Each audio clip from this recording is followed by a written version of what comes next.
BNSS பிரிவு 141 பாதுகாப்பை மீறினால் சிறை தண்டனை. 1.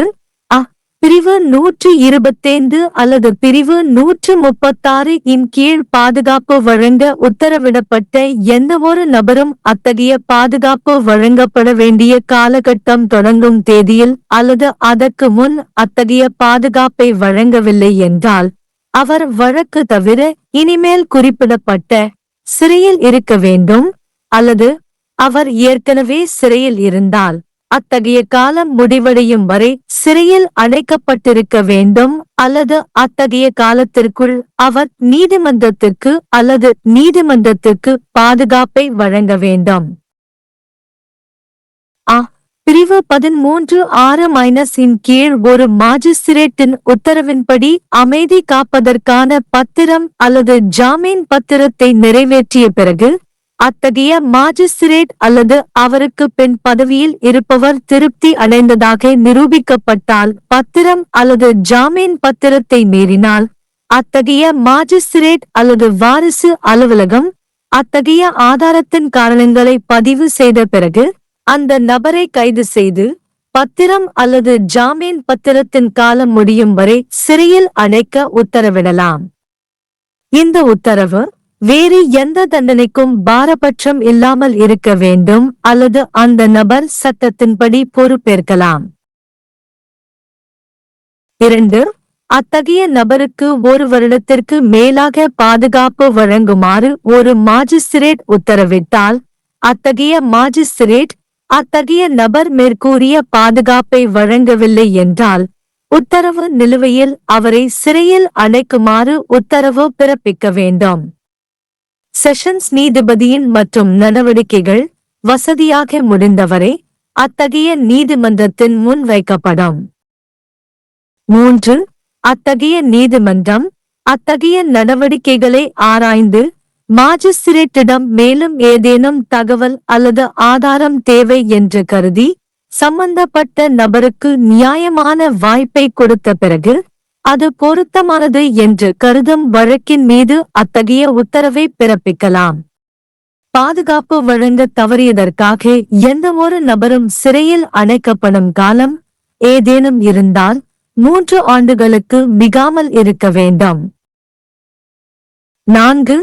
துணைப்பிரிவு 2 இன் கீழ் செஷன்ஸ் நீதிபதிக்கு நடவடிக்கைகள் பரிந்துரைக்கப்படும் யாரேனும் ஒருவர் தொடர்பாக 2 அல்லது அதற்கு மேற்பட்ட நபர்களிடம் இருந்து அதே நடவடிக்கையின் போது பாதுகாப்பு தேவைப்பட்டால் அத்தகைய நபர்களில் வேறு யாரேனும் பாதுகாப்பு வழங்க உத்தரவிடப்பட்டுள்ளது மற்றும் துணை பிரிவுகள் 2 மற்றும் 3 இன் விதிகள் அந்த நிகழ்வில் அந்த காலத்தை தவிர ஏதேனும் இருந்தால் அத்தகைய மற்ற நபரின் விஷயத்திற்கும் பொருந்தும்.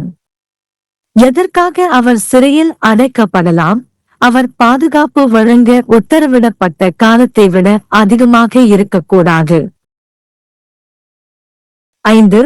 ஒரு அமர்வு நீதிபதி தனது விருப்பத்தின் பேரில் துணைப்பிரிவு 2 அல்லது துணைப்பிரிவு 4 இன் கீழ் தனக்கு முன் வைக்கப்பட்டுள்ள எந்தவொரு நடவடிக்கையையும் கூடுதல் அமர்வு நீதிபதிக்கு மாற்றலாம் மற்றும் அத்தகைய இடமாற்றத்தின் போது அத்தகைய கூடுதல் அமர்வு நீதிபதியின் அதிகாரங்களை பயன்படுத்தலாம்.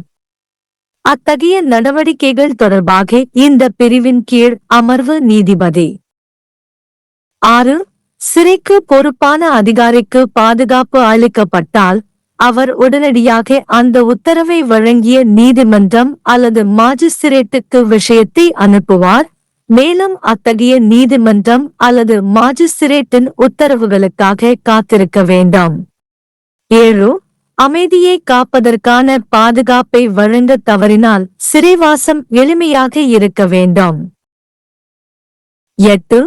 நல்ல நடத்தைக்கான பாதுகாப்பை வழங்க தவறியதற்காக சிறை தண்டனை 127வது பிரிவின் கீழ் நடவடிக்கைகள் எடுக்கப்பட்டால் எளிமையாகவும், பிரிவு 128 அல்லது பிரிவு 129 இன் கீழ் நடவடிக்கைகள் எடுக்கப்பட்டால் நீதிமன்றத்தைப் போல கடுமையானதாகவோ அல்லது எளிமையாகவோ இருக்க வேண்டும்.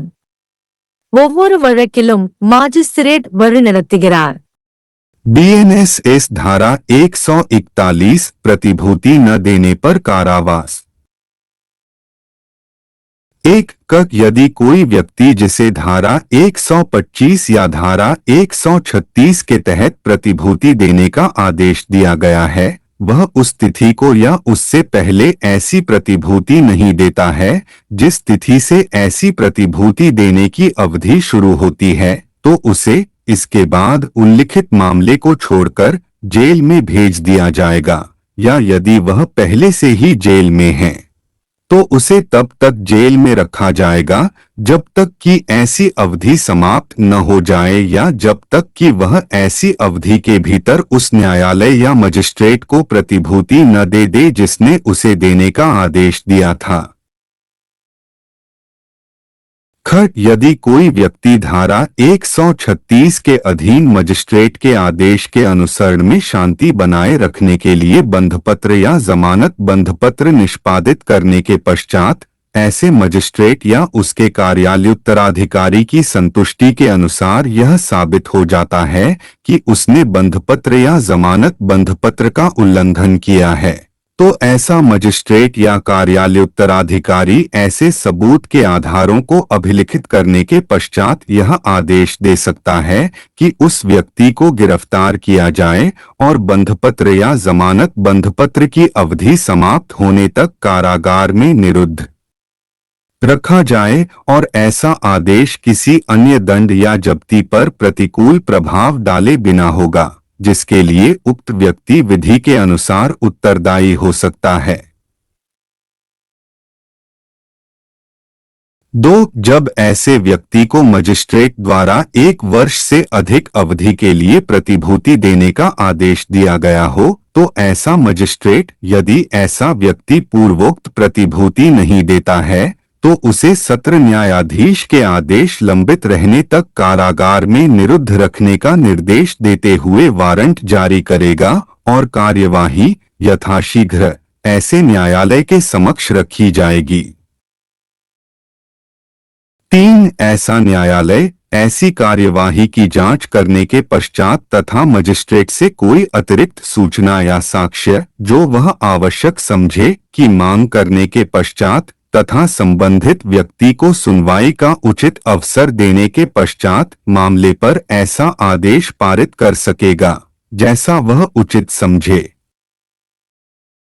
परंतु वह अवधि यदि कोई हो जिसके लिए किसी व्यक्ति को प्रतिभूति न देने के कारण कारावास दिया जाता है, 3 वर्ष से अधिक नहीं होगी।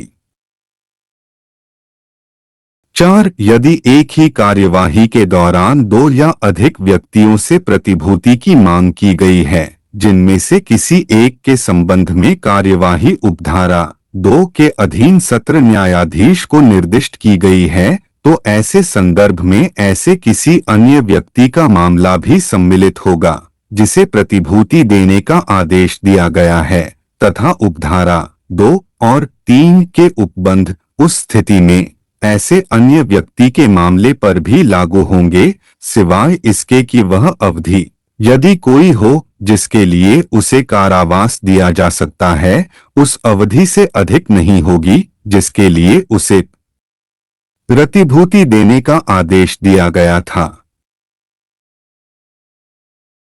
5 सत्र न्यायाधीश अपने विवेकानुसार उपधारा 2 या उपधारा 4 के अधीन अपने समक्ष रखी गई किसी कार्यवाही को अपर सत्र न्यायाधीश को अंतरित कर सकता है, और ऐसे अंतरण पर ऐसा अपर सत्र न्यायाधीश ऐसी कार्यवाही के संबंध में इस धारा के अधीन सत्र न्यायाधीश की शक्तियों का प्रयोग कर सकता है। 6 यदि सुरक्षा जेल के प्रभारी अधिकारी को सौंपी जाती है तो वह मामले को तत्काल उस न्यायालय या मजिस्ट्रेट को भेजेगा जिसने आदेश दिया था, और ऐसे न्यायालय या मजिस्ट्रेट के आदेशों की प्रतीक्षा करेगा। 7 शांति बनाए रखने के लिए सुरक्षा देने में विफलता के लिए कारावास सरल होगा। 8 जहां कार्यवाही धारा 127 के अधीन की गई है वहां अच्छे आचरण के लिए सुरक्षा देने में विफलता के लिए कारावास सरल होगा, और जहां कार्यवाही धारा 128 या धारा 129 के अधीन की गई है, वहां न्यायालय या मजिस्ट्रेट द्वारा प्रत्येक मामले में निर्देशित कठोर या सरल होगा।